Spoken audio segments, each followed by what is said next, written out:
So hello guys welcome back to my new mini blog. So guys मैं तमर नाराज blogger. तो guys आज आमर प्रोग्राम আছে तो এইটা দেখি পাত্রে বস আমার সেটআপ और लुक কিছু এনতি আছে। तो साइड साइड के पूरा बैनर लागला আছে स्टील রন में অলপ জিকে মার না অলপ কুলি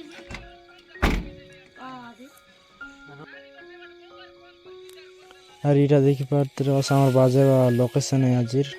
तो ये पूजा चलला पूजा करवा আছে বাজা আনবে তারপরে তো দেখি পাত্রে ऐसा बाजे के आगे पड़ल बाजे रखे तारे हम खादी का बाजे गले तो देखी पात्रे बस तारे रातेर बेले खादी कई बाजे लगी पड़ल।